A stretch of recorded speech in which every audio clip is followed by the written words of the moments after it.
नमस्कार, हमारा नाम है समरीन और आपने देखना शुरू कर दिया है लाइव सिटीज। देखिए, बिहार में डेंगू का प्रकोप बढ़ता जा रहा है और बिहार की राजधानी पटना डेंगू का हॉटस्पॉट भी बन गया है। आपको बता दें कि इसको लेकर स्वास्थ्य विभाग ने भी बड़ा अलर्ट जारी कर दिया है और बड़ी बात यह है कि बीते 24 घंटे के अंदर बिहार में डेंगू के 128 नए मामले सामने आए हैं, यानी कि डेंगू अब डरा रहा है। तो आज हम इसी मुद्दे पर सीधी बातचीत करेंगे America return doctor Khalid Hussain ji से। सबसे पहले बहुत शुक्रिया बातचीत के लिए। Thank you so much. जी।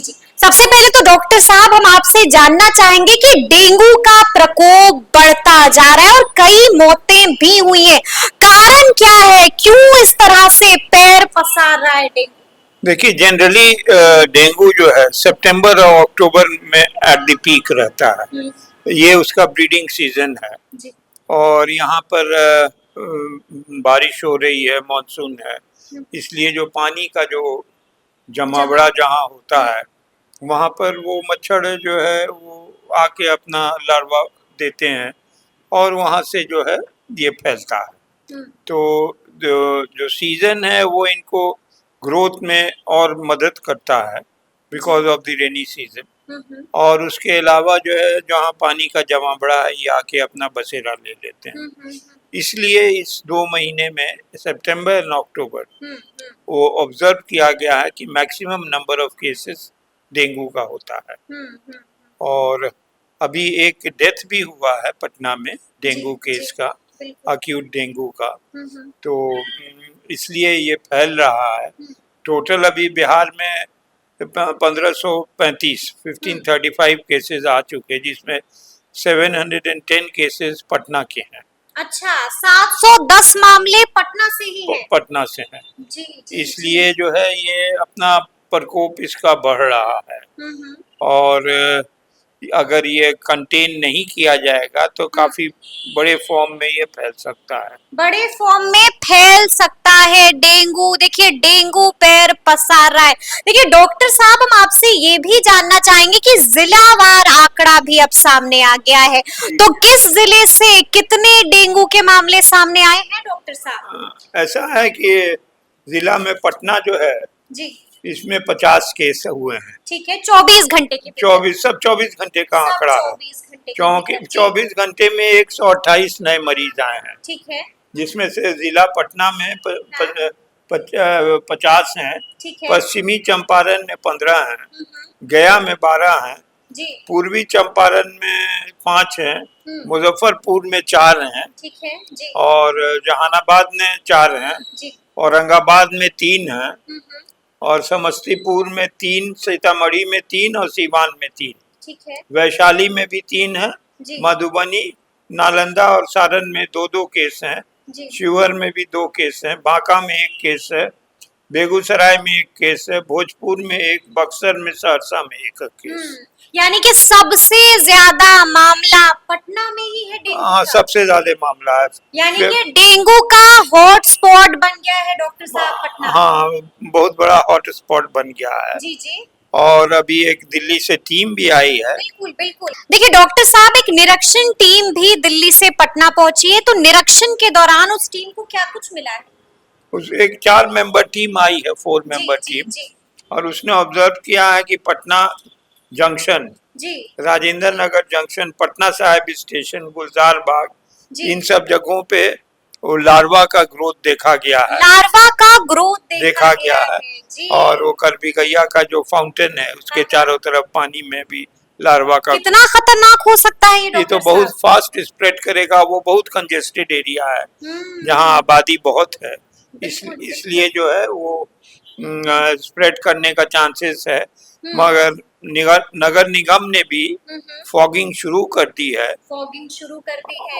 और प्रिवेंटिव मेजर्स लिया जा रहा है, सफाई की जा रही है, और जो बेड्स का अरेंजमेंट है वो करा जा रहा है, एक्स्ट्रा किया जा रहा है। और इसी बीच स्वास्थ्य विभाग ने भी बड़ा अलर्ट जारी किया है और कई इंतजामात भी किए गए हैं। हाँ, तो इंतजामात ने वो bed, special bed, dengue bed dengue ward किया गया है ठीक है हर लेवल पर। जी। मगर सबसे ज्यादा अभी केसेस अभी स्टिल पटना में 50 है, 50 विच इज द हाईएस्ट 24 घंटे के अंदर 24 घंटे के अंदर। 24 घंटे के जबकि अदर डिस्ट्रिक्ट्स में बहुत कम है, 5 हैं, 4 हैं, 2 हैं, 3 हैं, 1 है। हम्म, तो इसलिए पटना जो है अभी सबसे बड़ा हॉट स्पॉट बना हुआ है। बिल्कुल बिल्कुल तो इसलिए जो है इसकी preventive measure is more important then treatment. अगर नई बीमारी होगी तो इलाज की जरूरत नहीं होगी। बिल्कुल। डॉक्टर साहब, हम आपसे भी जानना चाहेंगे कि कैसे बचना है डेंगू से।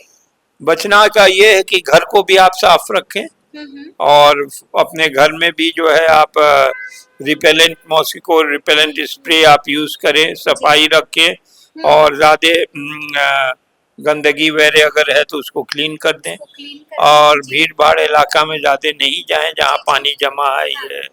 तो और एक दूसरे से थोड़ा सफाई में रहें। घर के अंदर भी अगर एक कमरे में 2 आदमी रह रहे हैं तो थोड़ा आपस में थोड़ा सेपरेशन करके सफाई रखें।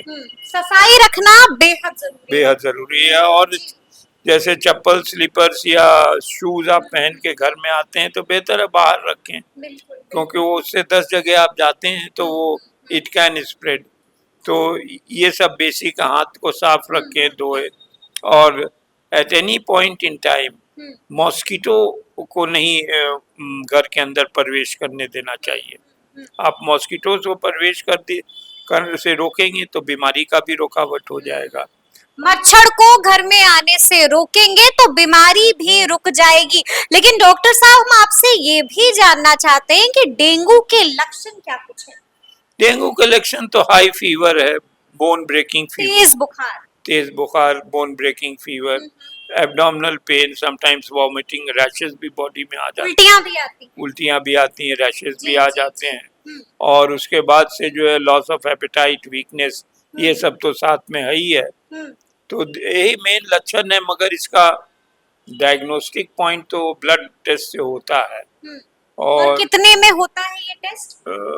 इसका जो है ज्यादा महंगा नहीं है जी। हमको एग्जैक्ट तो नहीं मालूम है, हम समझते हैं कि 300-400 में हो जाता हो। ज्यादा महंगा टेस्ट नहीं होता है डेंगू का। क्या कोई दवा भी है जिससे डेंगू से बचा जा सकता है?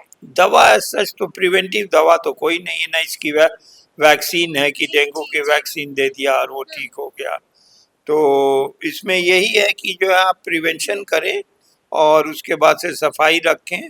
मॉस्किटो को आप घर में घुसने ना दें और अंदर घर के भी सफाई रखें। बार बार ये जो है एंटी रिपेलेंट स्प्रे से तमाम दें।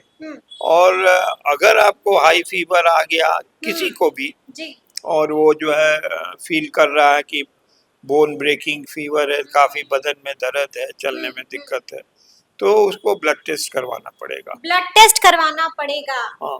हॉस्पिटल भी रश करना पड़ेगा। हाँ, अगर ब्लड टेस्ट के बाद डॉक्टर से एक बार कंसल्ट कर लें, अगर सीरियस है तब तो हॉस्पिटलाइज होना पड़ेगा। तो इन लोग का सब घर में इलाज नहीं होगा। नहीं, तब नहीं होगा। मगर अगर प्लेटलेट्स ठीक है तो फिर इतना मुश्किल नहीं है। खान पान का भी ध्यान रखना होगा। खान पान का भी ध्यान रखना है। आप इसमें जो है कहा जाता है कि कैबेज उबेज ये सब खाइए, पपाया खाइए। और क्या नहीं खाना है? और ज्यादा हाई प्रोटीन डाइट बोलता है कि मत खाओ ड्यूरिंग दैट पीरियड। हाँ, और उसके बाद से जो है फ्लूइड इंटेक बहुत होना चाहिए। और हम लोग तो रिंगर्स लैक्टेट देते हैं हॉस्पिटल में, आईवी फ्लूइड। और उसके साथ एक अगर टोटल काउंट बढ़ा हुआ है या कुछ और सेकेंडरी इन्फेक्शन है, क्योंकि बहुत केसेस में मैंने देखा कि डेंगू के साथ टाइफाइड फीवर भी हो जाता है और जब उसका टेस्ट किया जाता है तो साल्मोनेला पॉजिटिव हो जाता है। इसलिए वो भी जो है सारा टेस्ट एक्सक्लूड करना होगा और एक मलेरियल पैरासाइट का भी टेस्ट करना चाहिए तो एक्सक्लूड की मलेरिया तो नहीं है साथ में। तो ये सब करना पड़ेगा। अगर वो घर में करा सकते तो ठीक है, मगर बेटर है कि हॉस्पिटलाइज हो जाए, क्योंकि फ्लूइड आईवी फ्लूइड चढ़ाना पड़ेगा। और हो सकता है अगर टोटल काउंट हाई है तो आईवी एंटीबायोटिक देना पड़े। तो ये तो सब हॉस्पिटल में बेटर होगा, घर में थोड़ा मुश्किल है।